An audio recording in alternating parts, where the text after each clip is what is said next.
Good morning, fellow Toastmasters and honored guests. Today, I will narrate to you the story of what I learned and how I use those learnings being mentored by a great mentor on my way to Distinguished Toastmaster Award. It is said that there are 4 kinds of mentor.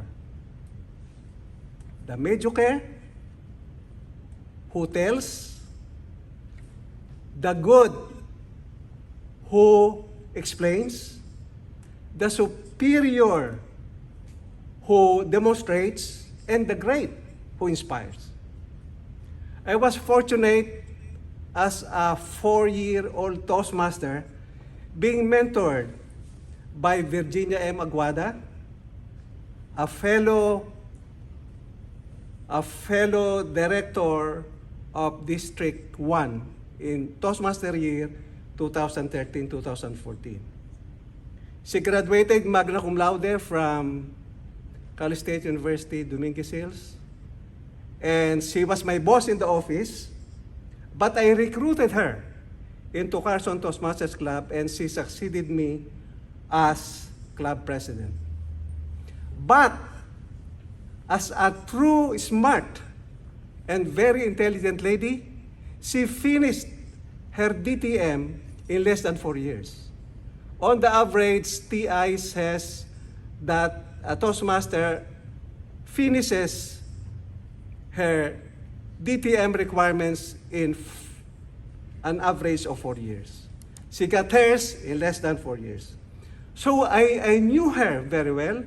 She knew me very well because we work in the same office, the office of the city manager in Carson City Hall. So she readily accepted my request that she be my mentor for my high performance leadership projects.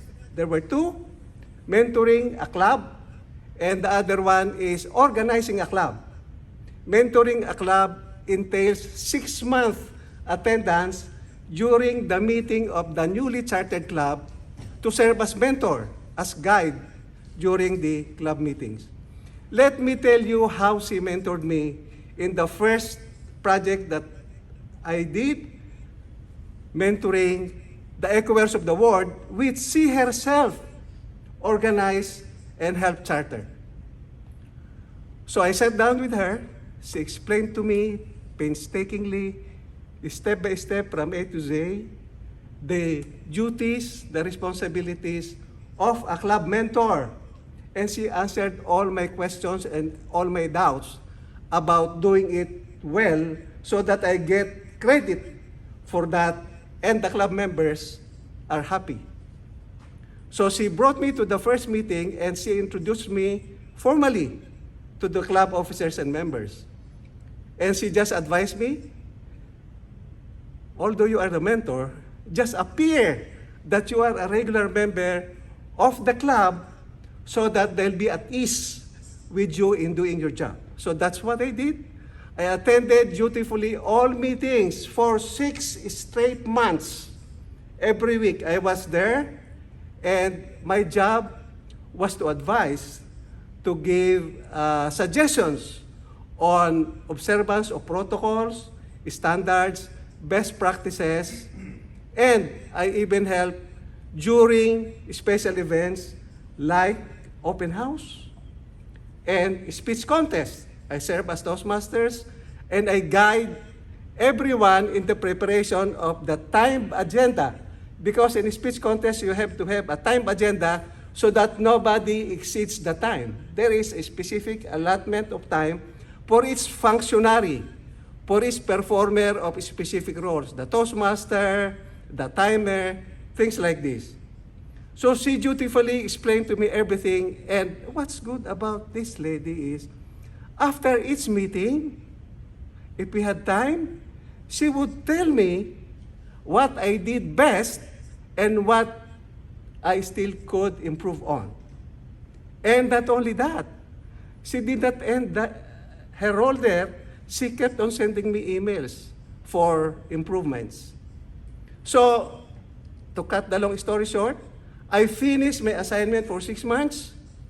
She made sure that I got the credit Because in the first place, before she introduced me to the club, she made sure that it is recorded and recognized by District 1 officers.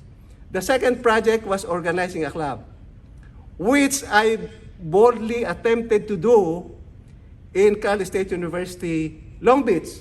And some of you are familiar with that because I explained that when we were meeting at the Nuts dinner, chicken dinner restaurant. I did not succeed in organizing the club, but I went through the process step by step as she explained it to me, using her experience in organizing that club that I mentored. I conducted 6 demonstration meetings. I assembled a team of 6 to 7 senior Toastmasters from so many clubs, and I brought them to the campus of Cal State University, Long Beach. It did not materialize, but still I got the credit because I went through the process. So what did I learn from her? Doing the job requires patience, diligence, and always look at the prize. What do you want to accomplish?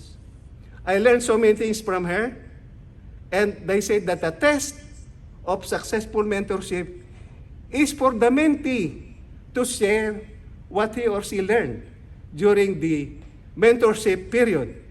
So what did I do? I mentored 2 senior members of our club who are now distinguished Toastmasters, and they were all high-achieving Toastmasters. They became area directors like me.